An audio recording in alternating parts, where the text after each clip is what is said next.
종이 그의 주인을 피하여 내게로 도망하거든 너는 그의 주인에게 돌려주지 말고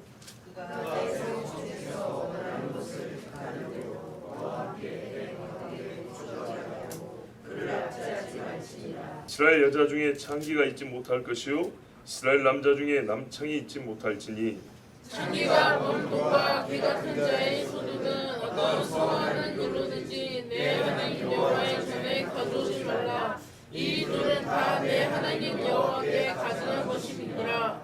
내가 형제에게 구워주거든 이자를 받지 말지니 곧 돈의 이자, 식물의 이자, 이자를 낼 만한 모든 것의 이자를 받지 말 것이라. 형제에게 내가 구워주면 이자를 받아도 되거니와 내 형제에게 구워주거든 이자를 받지 말라. 그리하면 내 하나님 여호와께서 내가 들어가서 차지할 땅에서 내 손으로 하는 범사의 복을 내리시리라. 아멘. 기도하겠습니다. 하나님 아버지, 읽기만 해도 마음이 깨끗해지는 것 같고 이 세상과 다른 구별됨, 정말 이 말씀을 이 몇 절 읽었다는 것만으로 마치 그리 되는 것과 같은 거룩한 말씀을 주셔서 감사합니다. 예수 믿는 삶이 1cm만 세상에서 벌어져도 우리에게 큰 영적 유익이 있는데 우리가 세상의 삶과 단 1m만 멀어져도 하나님의 사람인 것이 많이 밝혀질 것인데 오늘 우리 아버지께서 삶의 여러 영역에서 여러 형태에서 예수 믿는 삶을 살아갈 수 있도록 율법으로 우리에게 가르쳐 주셨으니 거룩과 구별됨과 긍휼의 삶이 무엇인지 말씀을 통하여 배우고 반드시 행하여서 주님 살아계심과 우리가 하나님의 백성임을 나타내게 하옵소서. 예수님의 이름으로 기도하옵나이다. 아멘. 옛날에 엘리야가 바알과 아세라 선지자 싸울 때요 이세벨이 죽인다 그랬거든요. 그때 엘리야가 이런 기도를 했어요. 엘리야 잡아오라 그러니까 군인들이 50명씩 왔어요. 그때 하나님이 살아계심과 내가 여호와의 종이 맞다면 하늘에서 불이 내려서 너희가 죽을 것이다 그랬어요. 2번 그랬죠. 세 번째 온 그 군대 대장은 무릎을 꿇었어요. 자기하고 이 50명 다 죽으면 안 되잖아요. 그리고 그 사람은 여호와를 경외하는 사람이었다고 그랬어요. 그런데 하여튼 엘리야가 그렇게 말해가지고 하나님이 살아계심과 자기가 하나님의 종인 것을 드러냈단 말이죠. 또 갈멜산에서도 그랬어요. 오늘날 여호와께서 이스라엘의 하나님이신 것을 알게 하옵소서. 내가 여호와의 종인 것을 알게 하옵소서. 그래서 불이 내렸어요. 우리도 그런 표적이 있었으면 좋겠죠. 그런데요, 그런 표적이 있으면 좋지만 그런 표적은 사람을 죽임과 함께 사람의 생명을 잃음과 함께 하나님의 영광이 나타나는 표적이에요. 하나님은 심판과 형벌을 통해서 영광을 받으시고 때로는 복주심과 긍휼을 통하여 영광을 받으신단 말이죠. 오늘 말씀은 후자예요. 이렇게 기도하면 됩니다. 오늘 말씀 읽은 다음에 하나님, 제가 이 말씀을 살아감으로써 살아냄으로써 여호와께서 살아계심과 내가 이 마지막 때도 하나님의 백성으로 살고 있음을 이 땅에 알게 하옵소서. 얼마나 좋습니까? 사람이 죽는 방식으로 여호와께서 하나님 되심과 내가 하나님의 사는 것을 꼭 나타내야겠습니까? 그럴 때도 있죠. 그럴 필요가 있어요. 애굽의 장자가 다 죽어야 여호와가 하나님이신 줄 알고 이스라엘이 여호와의 백성인 줄 아는 것처럼 완악하고 거역할 때는 그럴 때도 있는 것이죠. 왜냐하면 엘리야 죽이러 온 거 아닙니까? 그렇죠. 갈멜산에서도 지는 자는 죽는 거였어요. 그래서 그런 극단적인 표, 하나님 살아계신 표가 필요하지만 우리 평시에는 말이죠. 하나님의 사람 또 하나님이 살아계시면 어떻게 나타내냐? 너희의 선한 행실을 보고 하늘에 계신 너희 아버지께 영광을 돌리게 하라 그랬어요. 하나님께 영광을 돌리려면 하나님이 계시다는 것은 당연히 전제가 되어야 되죠. 그 말 안에 들어있는 겁니다. 신명기의 말씀은 마치 그와 같습니다. 엘리야 때 나타났던 그 표적, 그것을 일상에 사람을 죽이는 방식으로서가 아니라 같은 결과지만 사람을 복되게 하고 살리는 방식으로서 여호와가 하나님 되심과 내가 하나님의 사람인 것을 나타내는 그런 삶을 말씀해 주는 겁니다. 얼마나 좋습니까? 살아볼 만하죠? 예, 이거는요 세상 어디서 훈련받는다고 사라지는 삶이 아니고 돈 낸다고 누가 능력을 우리에게 탑재시켜 주는 게 아니에요. 하나님 말씀에서만 여러분 내가 믿는 일을 높일 수 있는 삶의 방식이라니까요. 자식이 부모를 영화롭게만 해도 가슴 뿌듯하단 말이죠. 나 때문에 우리 아버지 머리에 기가 좀 살았다. 이것만 하더라도 얼마나 기분 좋은지 모릅니다. 그런데 우리가 내가 믿는 하나님, 나에게 영생을 주신 하나님을 높이는 삶에 대하여 항상 생각하면서 위하여 사는 것이 마땅하지 않겠습니까? 그리고 하나님 살아계심이 나를 통하여 나타난다는 것은 얼마나 또한 내 자신에도 영광스러운 일인지 모릅니다. 자, 이런 의식을 가지고 말씀을 보면 지엽적으로 이것도 해야 돼, 저것도 해야 돼 이렇게 들리는 것이 아니라 23장 전체가 또 이하에 남은 말씀이 다 엘리야가 하나님의 살아계심과 하나님의 백성을 나타내는 것 같은 그런 목적과 의미를 가진 말씀이구나. 이렇게 보면 이 하나하나의 구체적인 행위 명령이 전혀 어렵지도 아니하고 매우 지엽적으로 보이는 것이 아니라 하나님 나라를 위하여 큰 사역인 것을 우리가 알 수가 있습니다. 자, 말씀 보겠습니다. 15절에 너는 주인을 피하여 내게로 도피오는 종을 그의 주인에게로 넘겨주지 말라 했어요. 주인을 피하여에서 우리가 추정하는 것은 뭐냐면 폭압과 부당한 압제 때문에 도망친 종입니다.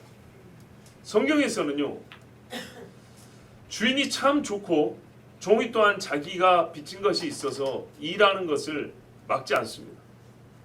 그런데 이 경우에 주인에게서 도망만 왔다고 무조건 숨겨주면 되겠습니까? 아니죠. 주인은 항상 손해만 봐야 되나요? 아니죠. 여러분 봐보세요.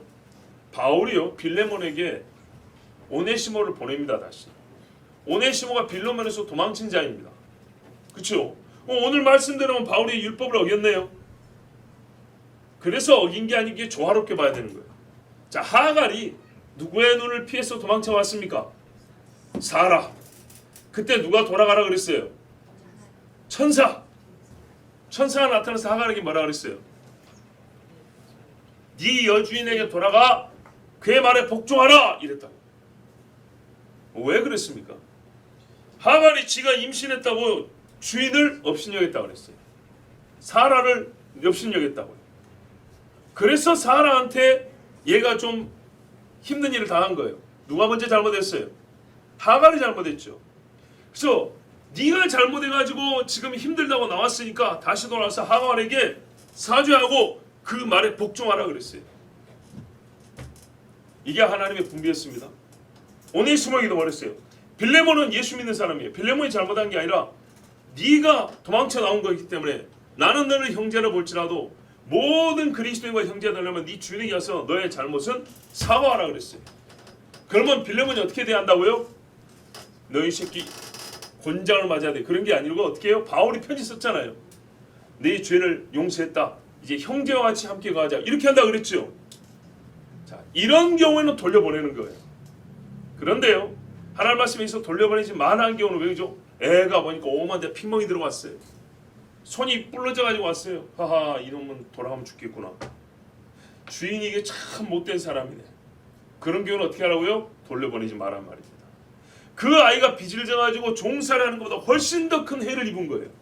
1,000만 원 빚을 져서 1,000만 원 봉사라고 나와야 되는데 팔이 불러서 돈으로 계산하면 1억어치 손을 먼저 봤다 이 말이죠. 그런 사람을 거기다 다시 돌려보내면 되겠습니까? 아니죠. 예, 조심해야 됩니다. 종과 노예는 다릅니다. 노예처럼 부리는 것, 이런 사람은 도망왔을 때 어떻게 해야 돼요?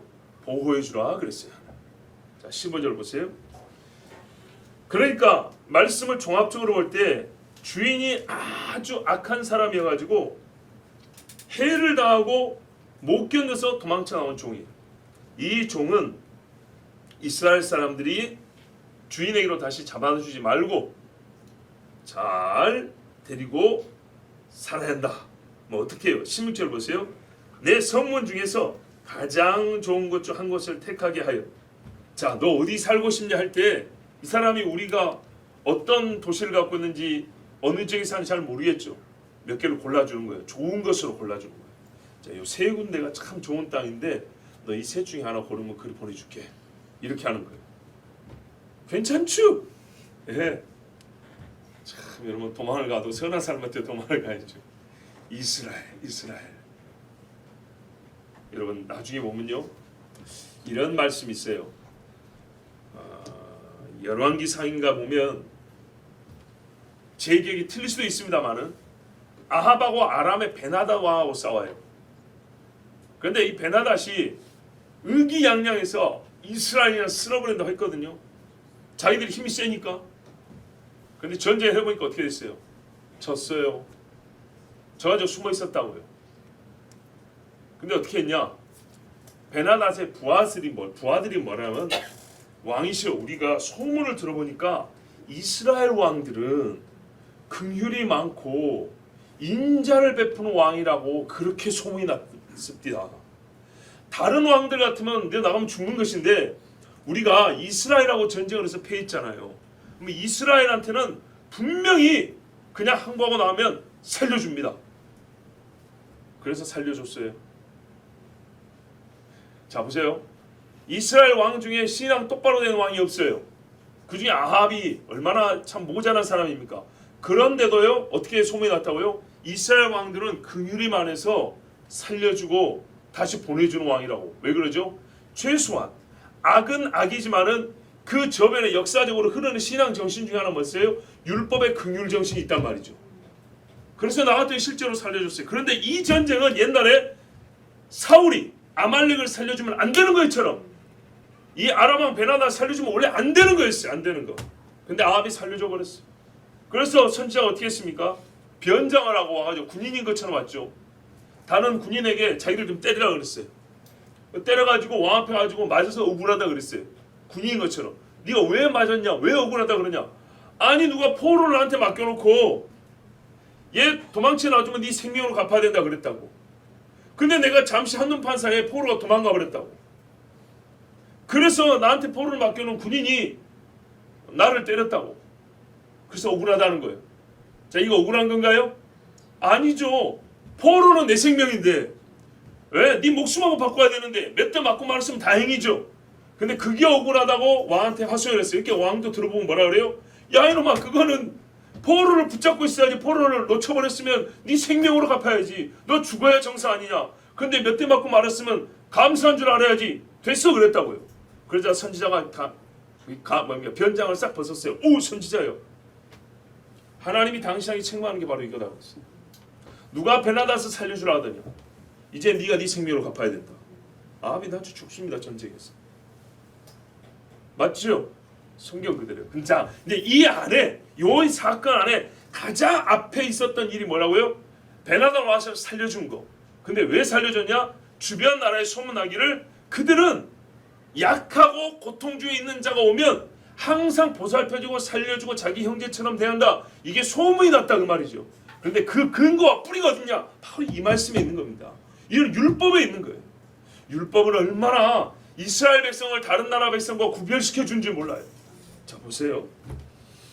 너와 함께 살게 하고 너는 그를 압제하지 말지니라. 자 논리가 나오죠. 압제를 받은 종이었다 이 말입니다. 그러니까 이 압제받은 종이 오면 너는 형제처럼 대해주고 제일 좋은 데서 안식하게 하고 너의 품에 사는 것이 곧 하나님 품에 사는 것처럼 여겨지게 하라 그랬어요. 너 우리 속에 들어왔으니까 앞으로 우리가 시키는 대로 잘해야 하면서 또 다른 압제자가 되지 말라 그랬어요. 근데 보통 인간들은 이런 경우가 있거든요. 그죠? 봐보세요. 탈북한 여인들이 많잖아요. 북한에서 고생하고 그래서 살아보겠다 탈북했더니 중국이나 몽골 같은 데서 어떻게 해요? 또는 동남아시아에서 너 확 다시 집어넣어버린다. 북한으로 보내버린다. 그래서 또 압제하죠. 이런 짓 하면 안 된다 이 말입니다. 이거는 세상 사람이에요. 그리스도인은요.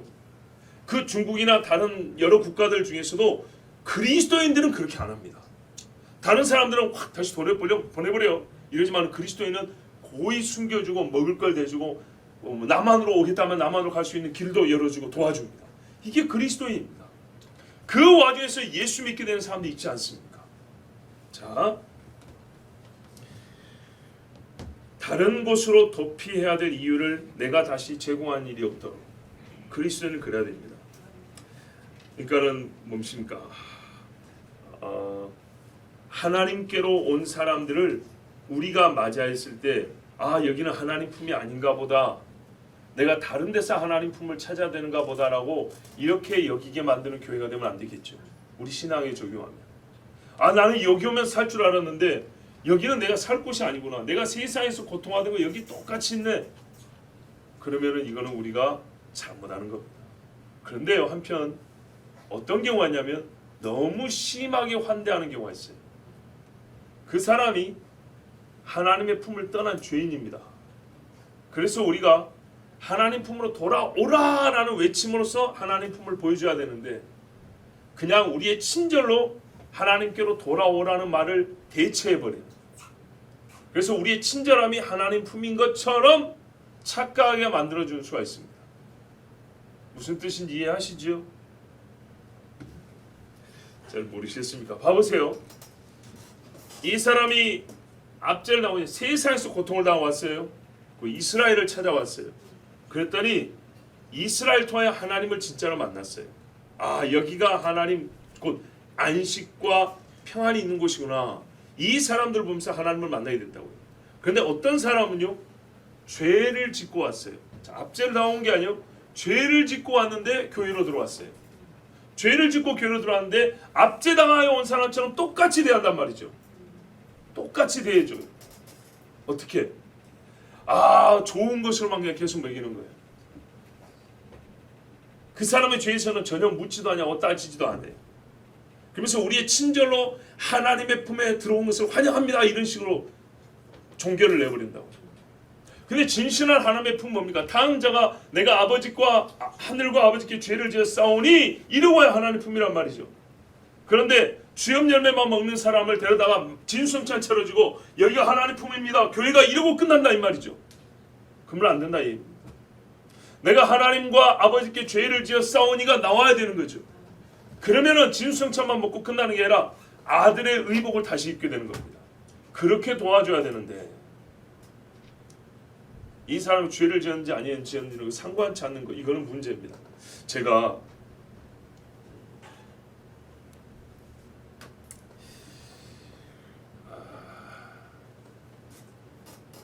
우리 탈북하신 분들을 몇 사람을 만났는데 그 중에 안타까운 경우가 있어요. 우리 교회도 한번 왔었던 청년이 있어요. 그 청년은 탈북하기 위해서 자기 동료 내지는 상관을 총으로 쏴 죽이고 내려왔어요. 보세요. 탈북을 하는 와중에 뒤에서 공격을 하니까 살려고 싸는 거하고 앞에 있는 사람을 쏴 죽이고 내가 시간을 벌고 틈을 얻어서 건너는 거는 좀 다른 이야기입니다. 그렇죠. 누가 칼로 찌르려고 했기 때문에 우리 식구들 자고 있는데 살아야 되니까 나도 칼로 휘두르어 보니까는 어찌 이겼어요. 지면 나도 죽고 다 죽는 건데 이겨가지고 강도를 찔러 죽였어요. 이거는 정당방위가 될 수 있지만 지나가다가 저거 도둑질할 것 같아 해가지고 찔러버린다거나 우리 집 문만 열었는데 그냥 확 찔러버린다거나 이거는 살인 내지는 상해가 됩니다. 하여튼 이건 범죄가 됩니다.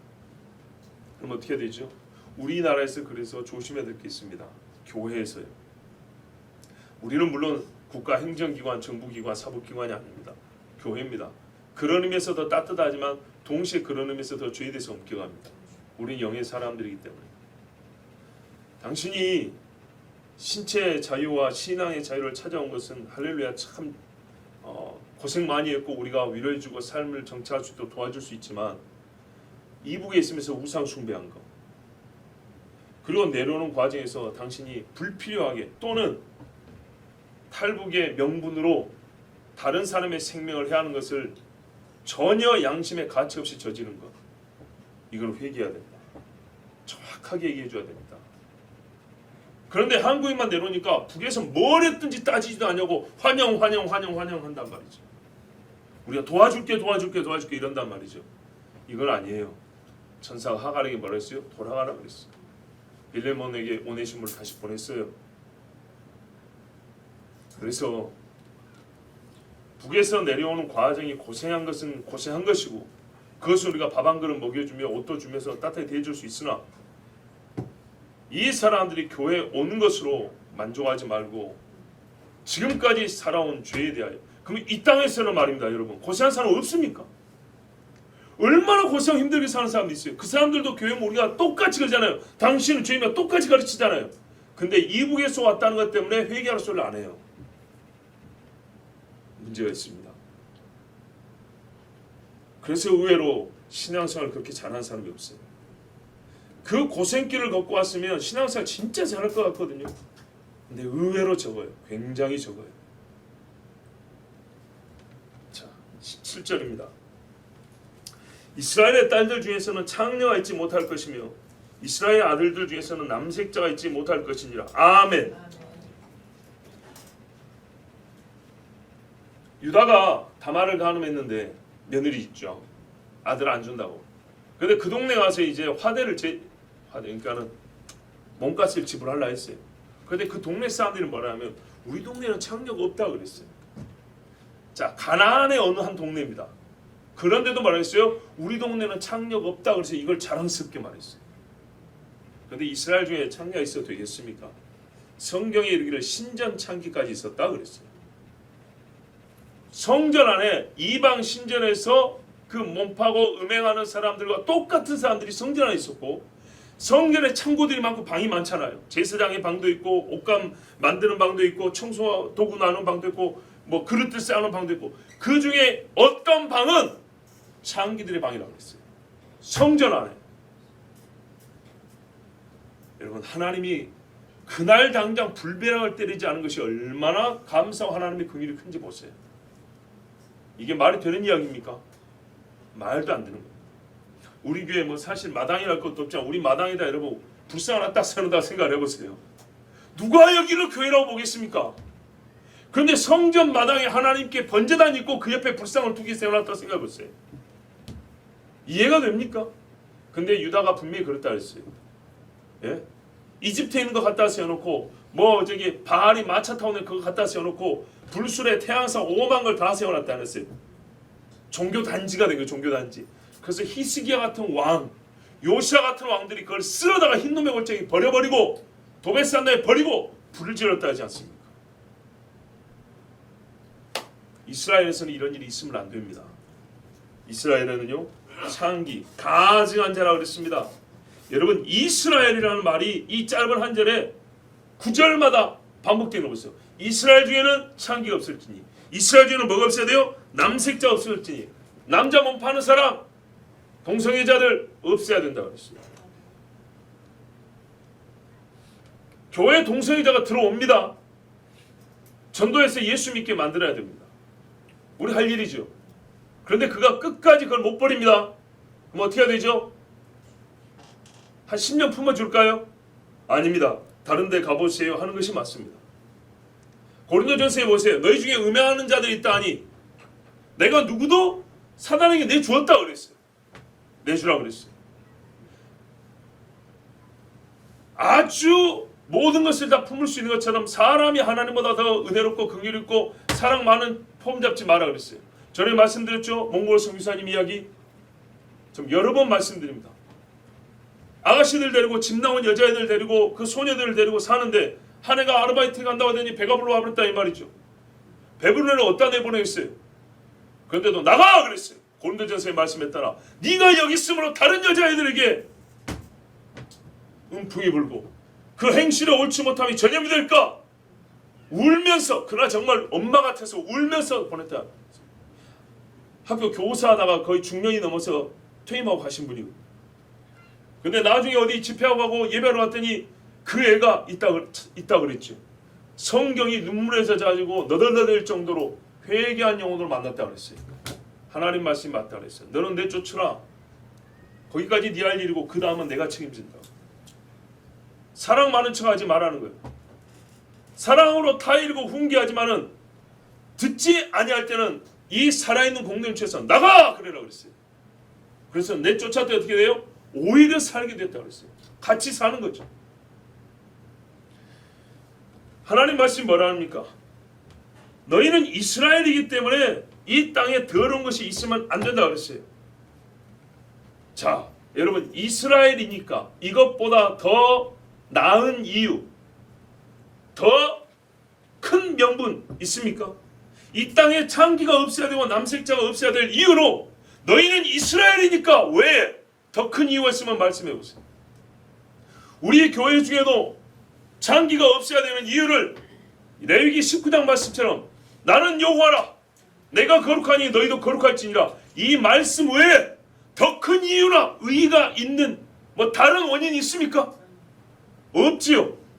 예, 이 한 가지로 충분합니다. 이게 제일 큰 이유가 됩니다. 나는 너희를 거룩하게 하려고 내 백성 되게 하려고 애굽 땅에서 인도하는 너희 하나님 여호와라. 하나님 항상 그랬어요. 우리 삶에 이것만 기억하면 정말 우리가 세상을 절대로 따라가지 않을 수 있습니다. 하나님을 욕되게 하고 하나님을 섬기는 것이 무엇인지 왜곡시키는 자들이 있어서는 안 됩니다.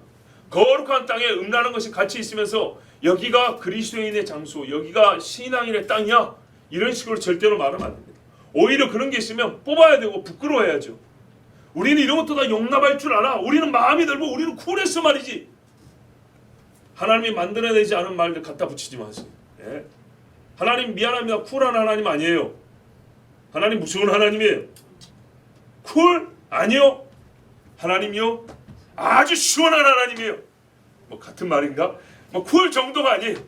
예? 그냥 깔끔하게 없애주시는 하나님이에요. 죄를 회개를 하면. 그러나 회개하지 않으면요 세상 어떤 불도 하나님의 불보다 뜨겁지 않아요.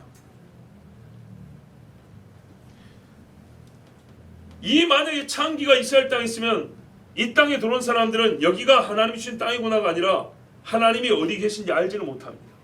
하나님이 임마누엘이라고 그러는데 임마누엘 되지 못하게 하는 방법이 바로 가증한 짓을 하는 겁니다. 여러분 제가 조금 이해를 돕기 위해서 표현을 한 거니까 이해하십시오. 예, 이 표현을 용납하세요. 하나님 쫓아내는 제일 좋은 방법 더러움 되는 겁니다. 하나님을 곁에 두기 싫으면 더러워져 버리면 됩니다. 하나님이 함께 있는 곳에는 반드시 깨끗함이 있습니다.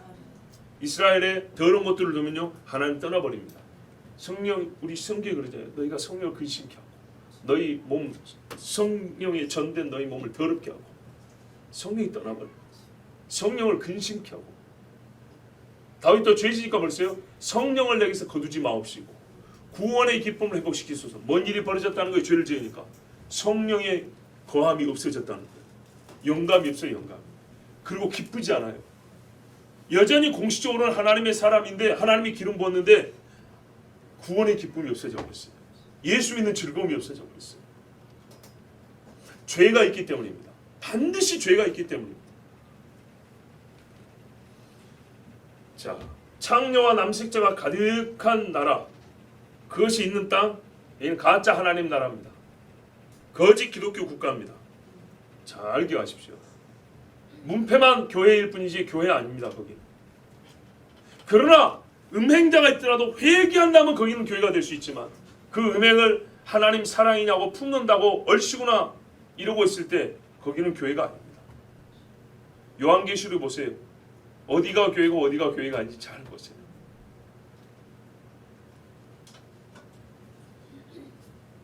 암논이 압살롬의 누이 다말을 간음할 때도 다말이 뭐라고 말하냐면 이 암논을 설득을 시키려고 하는데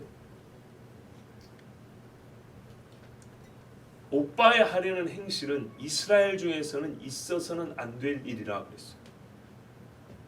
다른 이유가 아니었어요. 이스라엘 중에는 이런 법이 없느니라. 이게 얼마나 중요한지 우리가 신앙을 살면서 디테일하게 여기서는 이렇게 저기서는 저렇게 이게 아니라도요. 신앙인 중에는 이런 법이 없느니라. 예수 믿는 사람에는 이것이 법이 아니니라. 이것만 확실하면 우리가 정말로 세상과 구별되게 살 수가 있습니다. 18절 보세요.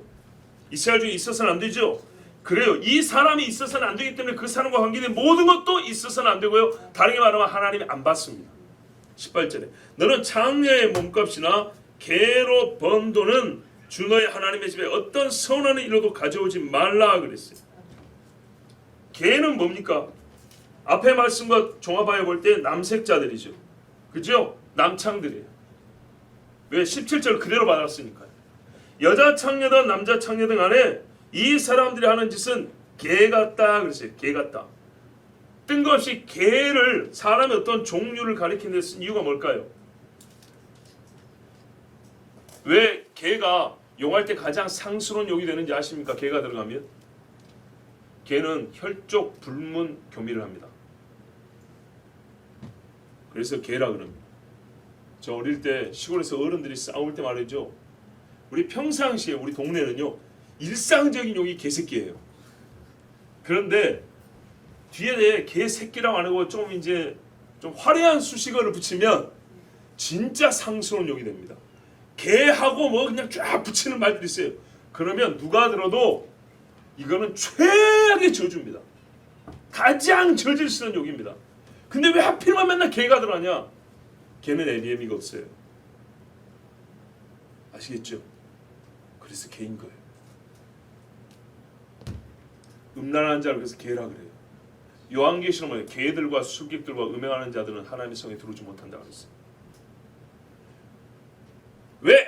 다른 거는 다 행위 유형이잖아요. 음행하는 자, 우상 숭배하는 자, 뭐 이렇게 다 나오는데 앞에 개가 나온단 말이죠. 사람이 행하는 가장 저질스러운 행위를 동물, 짐승의 행위로 표현할 때 대표적인 동물이 바로 개입니다. 개. 포악한 것은 곰이나 사자나 이런 것들로 표현하죠. 그런데요, 개는 더러운 것을 상징하는 동물입니다. 우리가 키울 때는 개가 똑똑하다 하지만은 본능에 따라 혈족과 교미하며 새끼를 낳는 짐승이기 때문에 천륜을 모르는 자를 개라고 합니다. 자, 이 사람들의 행위로 인하여 번 돈은 어떤 서운한 일에도 쓸 수 없다 그랬습니다.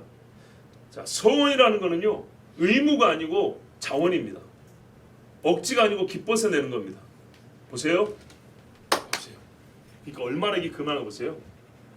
개 같지 않은 사람이 있어요. 정상적인 결혼 생활하고 자녀들 기르고 살아요. 근데 신앙은 별로 안 좋아요. 근데 조금 인색해가지고 6월절에 양 바칠 때마다 맨날 뭉쳐뭉쳐 이러고 바쳐요. 그렇더라도 그걸 받겠다는 거예요. 하나님 말씀. 비교하자면 개같이 벌었는데 나 하나님께 드리고 싶어 막 그래도 안 받는다는 거예요. 사람의 마음이 중심을 보시잖아요. 하나님이 기쁘게 내냐 인색함으로 내냐 그렇잖아요. 그러면 기쁘게 내는 거 받아야 되겠죠. 그런데 요 음행하는 자들은 기쁘게 냈다 하더라도 안 받는다는 거. 왜? 하나님이 속만 본다는 것이 기쁨만 본다는 겁니까? 정결함도 보는 거죠. 정결함. 이 사람은 하나님 앞에 예물 드리는 재미가 있어서 기쁘게 드린다고 하지만은 다른 생활에서는 하나님의 말씀을 듣기 싫어하는 사람이잖아요. 음행에 있어서는 하나님의 말씀을 듣기 싫어하고 지 정욕을 따라 사는 사람이잖아요. 근데 나머지는 지 정욕을 따라 살면서 돈 낼 때만 막 즐거워. 하나님 받으실까요? 아니라 이 말입니다. 가증하다 그랬어요.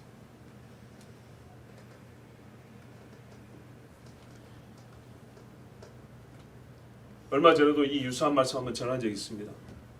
저기 청량리에 어떤 목사님 이야기했죠. 거기 언니들이 헌금을 많이 한다고. 그런데 어떻게 가르쳐야 된다고 그랬어요? 당신들 이 행위를 그만두고 하나님 앞에 정말 헌금할 마음이 있으면 그만둬야 한다. 이렇게 가르쳐야 한다. 제가 지금 어쩔 수 없이 못 나갑니다. 그러나 나는 정말로 빨리 벗어나고 싶어. 목사님 기도해 주세요. 나는 정말 하나님 앞에 이거 바치고 싶습니다. 뭐 요 정도 되면 몰라도 뭐 가난한 사람한테 밥 주는데 보태 쓰세요. 이런 식의 이런 헌물 받을 수가 없습니다. 또 하나, 우리가 여기서 신앙의 원리를 발견한다면 하나님께서 원하는 순종이 아니고 재물을 하나님이 받으신 적이 없다라는 것 알고 계시죠? 아말렉에서 좋은 것들을 남겨가지고 하나님께 재물로 드리려고 한다 할 때 하나님이 사울의 재물을 안 받았죠. 순종이 제사보다 낫다고 그랬죠. 순종하지 않으면 이것들 전부 다 귀신에게 바치는 거라고 그랬어요. 자, 이 원리하고 오늘 말씀을 같이 보면 하나님께서 가증히 여기시는 것은 포장만 그럴싸한다고 받지는 않는다는 얘기입니다. 정말 외모를 보지 않기 때문에 악을 행하기를 주저하지 않으면서 재물 드리는 것도 기뻐함으로 바친다. 이 상반된, 이 모순된 속사람을 가진 사람의 재물은 하나님이 더럽다 이거 안 받는다는 얘기입니다. 그런데 이런 사람들의 헌물을 허용하는 가증한 신학이 허용되는 경우가 있습니다. 잘 보세요. 어떤 거냐? 서원을 하고 또 그것을 하나님께 갚고 헌물을 드렸으니까 계속해서 죄를 지어도 하나님이 또 용서해주고 또 용서해주겠구나. 자, 이건 카톨릭 신학이죠. 보십시오.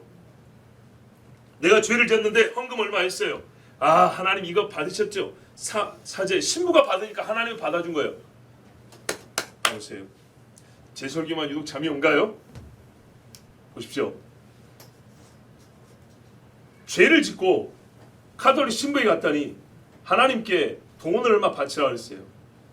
자, 바쳤어요. 바친 사람은 뭘 기대할까요? 용서받기를 기대하겠죠. 근데 신부가 받고 축복 기도를 해줬어요. 그거 교회 창고에 넣었어요. 그것으로 이 사람은 하나님이 받았다고 보는 거예요. 무슨 말이에요? 그러니까 하나님 당신 분명 받았어요.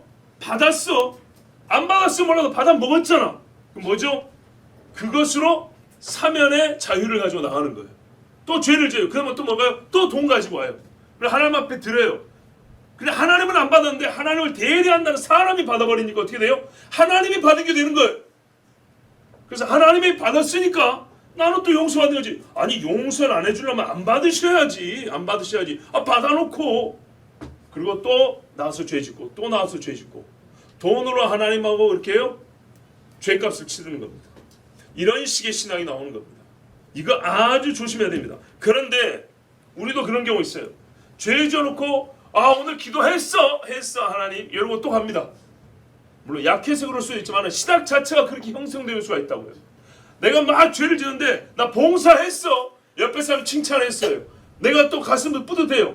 성경에도 남을 구제하고 봉사를 했어요. 좋아. 그래서 어떻게 해요?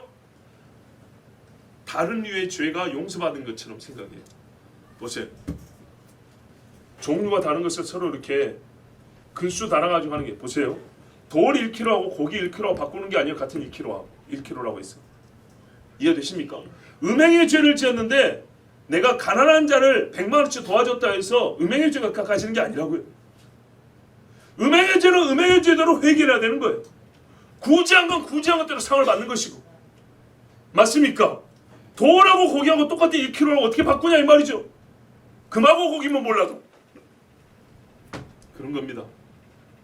성경에 이 말씀을, 제가 지금 드리는 이 경고를 우리가 정말 유의하여 드려야 될 이유가 성경에 나와 있어요.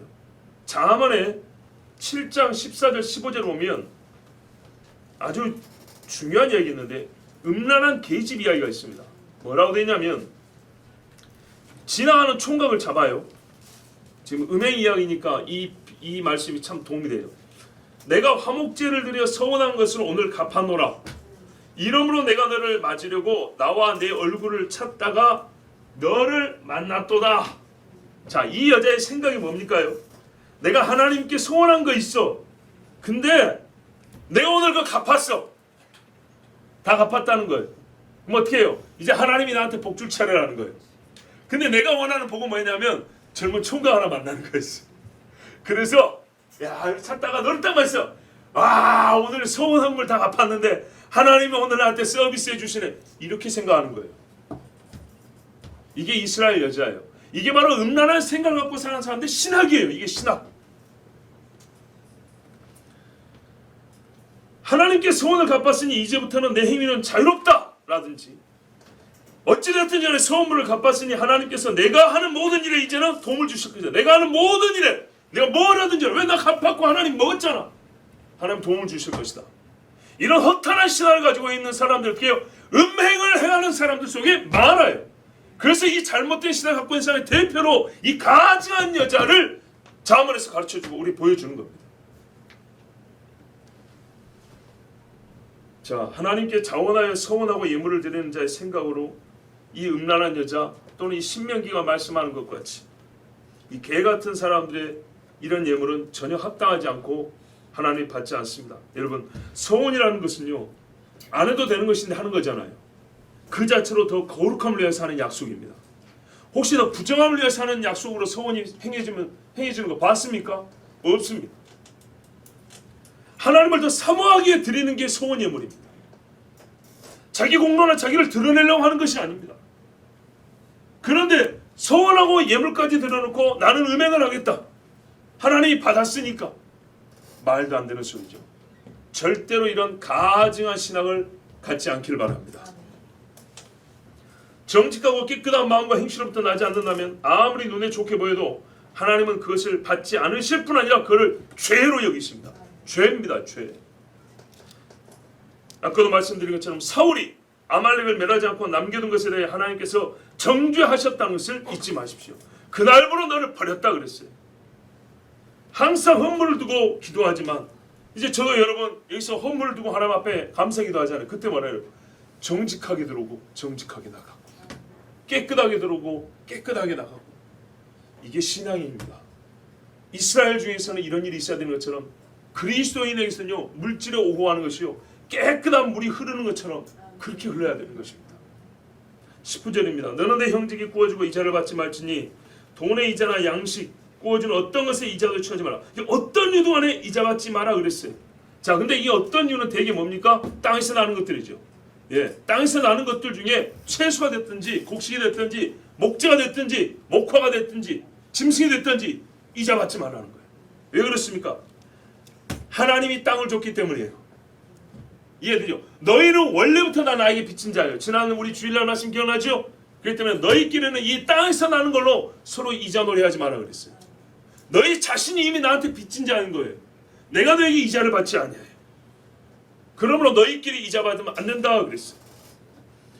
하나님께서 주신 재산에 변동이 있어서는 안 되기 때문입니다. 하나님은 한 번 주시고요, 그 집에 기업이 영원히 있게 한다 그랬죠. 근데 인간끼리 이자를 받게 되면 뭐라 했어요? 이자는 인형이기 때문에 재산에 변동이 생겨버려요. 자, 이 말씀에 순종하면 어떻게 되냐? 모든 백성이 자기가 받은 기업에서 다 잘 먹고 풍요롭게 산다 그랬어요. 예. 이자를 받지 않는다는 것은 형제 사랑함의 표입니다.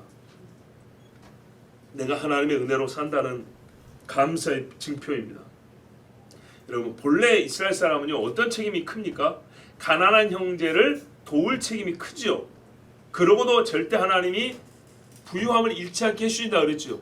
그런데 보세요, 참 이 서울 목회하는 목사가 말이 촌스러워서 좀 죄송한데 이해해 주십시오. 내 재산 중에 센 것도 거저 줄 것인데 그 빌려준 것에 이자를 받으면 얼마나 받는다고 그걸 가지고 형제를 저울에 달아야 되겠습니까? 봐보세요. 그냥 있는 재산도 내가 오늘 배고픈데 나 오늘 고향 가야 되는데 차비가 없고 밥 사 먹을 돈, 그래 내가 돈 10만 원 줄게, 집에 잘 갔다 와, 이렇게도 줄 것인데 평상시에 10만 원 빌려준 것에 이자 3천 원 받아 먹으면 되겠습니까? 그냥 돈 몇십만 원 줄 사람이 몇천 원 이자를 받아도 되겠냐고요? 안 되죠. 그 말이에요.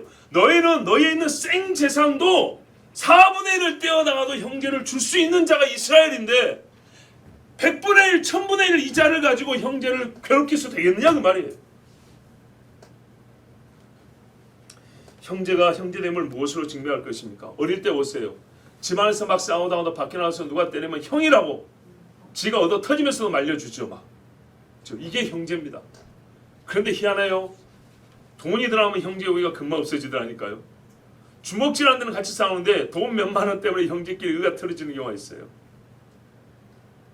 그래서 애시당초 이자에 욕심을 내지 않는 것이 돈 때문에 형제의가 틀어지는 것을 방지하는 가장 지혜로운 방법입니다. 애시당초 돈의 이익을 보겠다는, 재물의 이익을 보겠다는 생각 자체를 안 갖는 거예요. 형제 간에는. 차라리 그냥 너 가져라 이렇게 해버리는 거예요. 잊어버리는 거예요. 단도직입적으로 말했어요. 형제는 이득을 바라는 관계가 아닙니다. 예. 자, 어린아이 같으면 한번 따라 하고 싶은 건, 예? 형제는 이득을 바라는 관계가 아닙니다.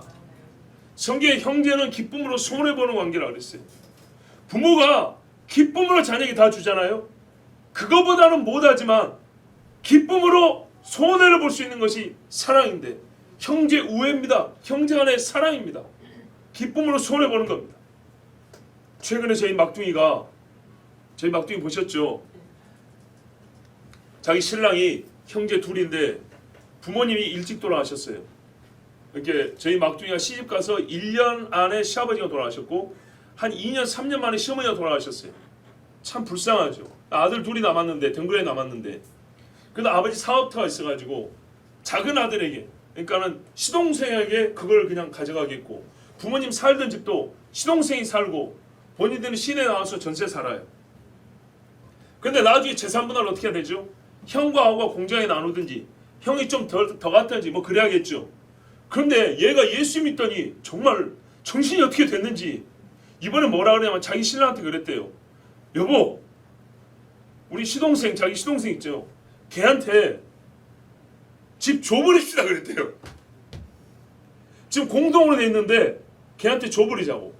부모 일찍 돌아가신 안 그래도 짠한 동생인데 나중에 장가 가면 형이니까 우리가 뭔가 좀 해줘야 될 거 아니야. 그때 뭐 돈 몇백만 원 이것이 아니라 아예 우리는 집 없어도 되니까 자보고 부모 재산 갖고 살아 그냥 줘버립시다 그랬대요. 뭐 특별한 이유가 있는 게 아니라 예수 믿고 은혜를 받는 게 뭐가 있어요? 지들도 돈이 없지만 형제간에 어떻게 하는 것이 정말로 사랑하며 사는 거예요. 부모가 없는 그 시동생을 보니까 마음이 짠한 거예요. 예, 형수지만 어떻게 해야 우리 시동생을 정말 어머니처럼 누나처럼 얘를 보살필 수가 생각을 하니까 얘가 이제 신앙이 있고 남편도 신앙이 없단 말이죠. 이 신앙 없는 사람한테 근데 자기 마음속에 이게 막 감동이 돼가지고 그렇게 하자 그랬대. 물론 그렇게 되지는 않았습니다. 신랑이 반대를 하니까요. 하나님 앞에 서원해도 신랑이 반대하면 안 된다 그랬죠. 그래서 안 되는 건 안 되는 거지만 일단 진심으로 그렇게 권했대요. 그래서 남편이 그건 좀 일단 두고 보자 그랬대요. 완전히 반대가 아니라 좀 두고 보자고, 앞으로 보자고. 너무 서두르지 말라고. 그런데 이렇게 말할 수 있는 것이 신앙생활하면서 바뀐 걸 봤기 때문에 남편도 무슨 미친 소리 하냐 이런 소리 하는 게 아니라 좀 시간을 두고 다시 생각하자고 이렇게 부드럽게 말했다 그래요. 자 여러분, 실제로 많이 봅니다. 예수 믿는 사람들이 형제간에요 과감하게 재산을 포기함으로써 훨씬 더 많은 영적 유익 그리고 하나님이 채우시는 재물의 유익도 나중에는 반드시 다 얻는 걸 제가 눈으로 봅니다. 자, 예수 믿는 사람들끼리 여러분 이자 받지 마십시오. 그리고 형제간에 이자 받지 마세요. 저는 성경 그대로 말씀드립니다. 이자 받지 마세요. 갈라디아서 6장 9절 10절에 우리가 선을 행하되 낙심하지 말지니 피곤하지 아니하면 때가 이르매 거두리라. 그러므로 우리는 기회 있는 대로 모든 이에게 착한 일을 하되 더욱 믿음의 가정들에게 할지니라 그랬어요. 믿음의 가정들에게 그 이자 많이 받을 생각하지 말고 과감하게 됐다 그러세요. 혹 예전에 이자 약속을 했으면 받을 때 돌려줘 버리세요. 눈물을 흘릴 겁니다. 손 한번 잡고 기도할까요? 하면 예 그럴 겁니다. 우리가 사람 손을 한번 붙잡고 기도하는 기회 얻기가 얼마나 어렵습니까? 이 결과 네가 그래야 주 너의 하나님께서 내가 가서 차지하는 땅에서 내가 손을 대는 모든 일에서 너에게 복 주시리라. 그러면 자동으로 무슨 일이 있으리라 아니라 하나님이 본대요. 그래야 주시리라. 조건이래요. 하나님이요 가나안 땅에 드린 것 자체가 복이었는데 거기에 더하여 주시는 복은 가나안 땅에서 어떻게 사는가를 보겠다는 거예요. 예수를 믿게 하는 복을 줬지만 예수 믿은 다음에 예수 믿는 사람으로서 받는 복이 또 있죠. 그거는 네가 예수 믿어서 어떻게 사는가를 내가 보겠다는 거예요. 이렇게 살아야 주 너의 하나님께서 내가 가서 차지한 데서 내가 손을 대는 모든 일에서 너에게 복 주시리라. 아멘. 몇 가지 이자하고 몇 가지 뭐 지금 서너 가지밖에 얘기 안 했죠. 근데 모든 일에 복을 주신대요. 요셉이 하는 일은 뭐든지 손을 대는 것마다 다 잘 됐어요. 그러니까 그 사람 누구죠? 보디발 집에도 감옥에서도 애굽의 왕의 궁정에서도 어디서든지요. 다니엘은요 왕정이 바뀌고 나라가 바뀌었어요. 바벨론에서 페르시아 바뀌고 왕이 3명 4명 바뀌어도 다니엘이 맡은 일, 다니엘이 있는 것은 다 복이 있었어요. 자 여러분, 우리가 부분적인 복을 받는 경우가 있어요. 그건 부분적인 순종 때문입니다. 주의 전을 사모함으로 하나님은 다윗의 집을 세우셨어요. 큰 복을 받았죠. 그 아들이 성전을 짓게 되었어요.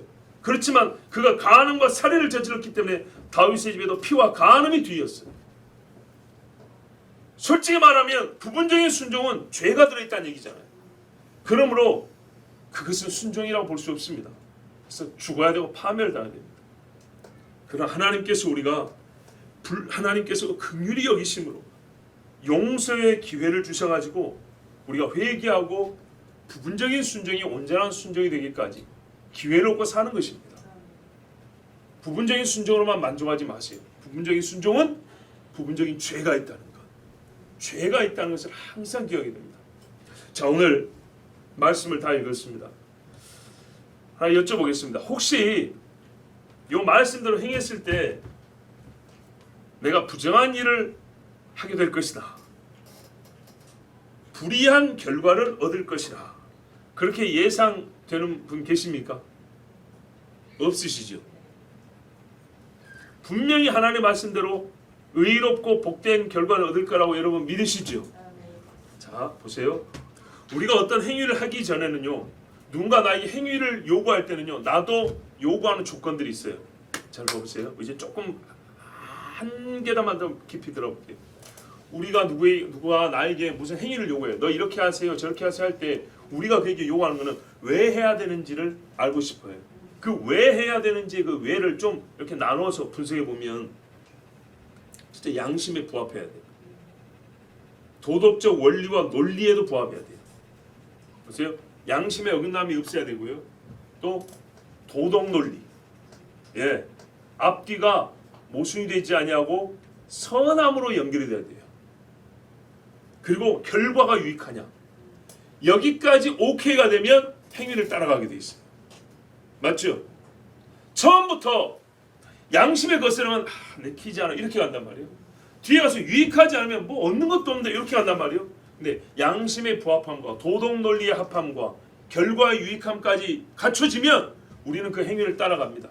하지 않으면 오히려 저 사람이 지혜가 없거나 완악하다 하거나 잘 몰라서 그런다, 게을러서 그런다, 이렇게 판단을 하죠. 양심의 부합함, 도덕적 원리와 논리의 부합함, 결과의 유익함. 그런데 여러분, 오늘 이 말씀을 제가 아까 이렇게 물어봤어요. 이 말씀을 지켰을 때 내가 부정한 일을 하게 된다거나 불이한 결과를 얻을 것이라고 생각하냐 했더니 아무도 아니라고 그랬죠. 의로운 일을 해가고 유익을 얻게 된다. 여러분 분명히 아멘 그렇게 했죠. 그러면 아까 우리가 무슨 행위를 요구할 때 최종적으로 요구하는 조건이 결과의 유익함인데, 여러분 제가 묻는 말에 결과의 유익함까지 벌써 예스라고 대답을 해버렸어요. 그렇죠? 그러면 말씀을 따라야겠습니까? 안 따라야겠습니까? 따라야겠죠. 제 말씀이 이해가 됩니까? 예. 우리가 행위를 요구할 때 앞에 세 가지인데 여러분한테 제가 처음부터 이 세 번째 걸 물어봤더니 예스라고 대답했다고요.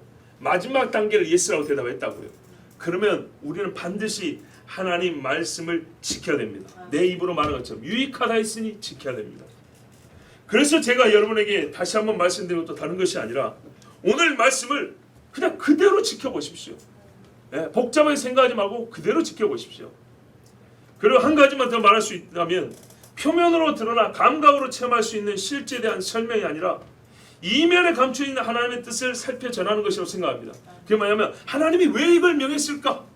우리에게 유익이 되는 건 표면으로 이렇게 느껴지는 거잖아요. 근데 우리에게 이 좋은 유익이 되는 일이 명해질 때 하나님의 속에는 어떤 것이 있기 때문에 우리에게 명했을까를 한번 또 생각을 해본다면, 오늘 이 말씀에서 드러나는 하나님의 속성 두 가지가 있습니다. 그게 뭐냐 하면 긍휼과 거룩입니다. 긍휼과 거룩. 앞에 그 종에 대한 이야기는 긍휼이죠.